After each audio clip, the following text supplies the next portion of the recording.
En fait, je pense qu'aujourd'hui, nos élèves nous ont apporté l'idée, les médias de manière générale nous ont apporté l'idée, et moi je me suis posé finalement la question avant même mes élèves. En novembre 2022, quand la solution de ChatGPT est apparue, très rapidement je me suis dit que de toute façon ça allait nous bousculer en tant qu'enseignants, et donc très rapidement j'en ai parlé à mes élèves. Ils ont pris le temps d'y réfléchir. En fait, c'était les vacances de Noël 2022-2023. Et puis, ils sont revenus au mois de janvier et on s'est dit qu'on allait travailler avec. Et depuis, on n'a pas arrêté. Alors, on l'utilise de manière cadrée.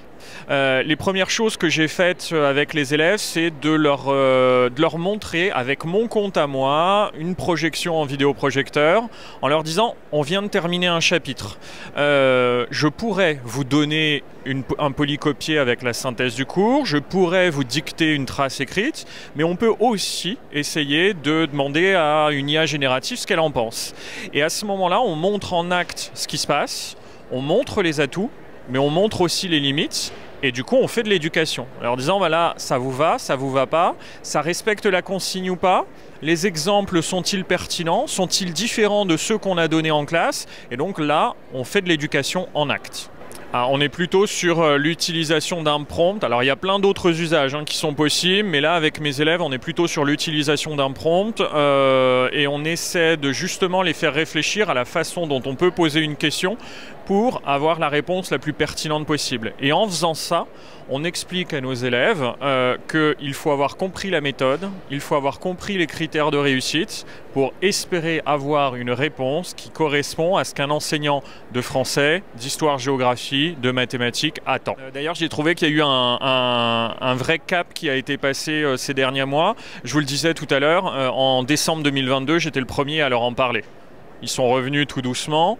En septembre 2023, ils connaissaient, mais ils n'osaient pas le sortir et ils n'osaient pas le dire. Et on a fait tout un travail avec les élèves en leur disant de toute façon, on le sait, vous l'utilisez, donc autant en parler. Là, à la rentrée 2024, j'étais très surpris auprès de mes élèves de seconde, lorsque je leur dis « oui, vous avez le droit de sortir vos téléphones pour faire une recherche ». Aujourd'hui, pour des élèves, faire une recherche, ce n'est plus utiliser un moteur de recherche, c'est utiliser une IA générative. Alors, deux façons de rentrer dans le cadre. D'une part, à aucun moment il n'y a incitation à utiliser cet outil. Il y a simplement autorisation à utiliser cet outil pour des élèves volontaires. C'est-à-dire que quand je leur propose des activités susceptibles de mobiliser une IA, soit on utilise mon compte, soit je demande aux élèves qui a un compte et qui serait d'accord pour l'utiliser dans une activité pédagogique. Et ensuite, en faisant cela, du coup, on s'assure de bien donner le cadre éthique réglementaire aux élèves. On leur explique ce que c'est qu'une donnée, on leur explique qui sont les propriétaires de ces grandes solutions d'IA générative et on fait de la prévention auprès de ces élèves. Justement, moi, ce qui m'intéresse, c'est d'essayer de retirer l'effet waouh autour de ces IA génératives.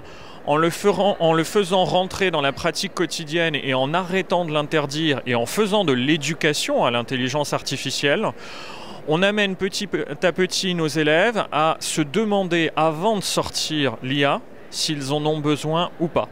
Et moi aujourd'hui dans mon quotidien, j'observe que sur une année de seconde, c'est clairement ceux qui découvrent avec moi cet outil, lorsque je propose ces premières activités au mois d'octobre-novembre, j'ai 90% de mes élèves qui se jettent sur cette activité en disant oh, c'est trop cool, on a le droit d'utiliser l'IA générative.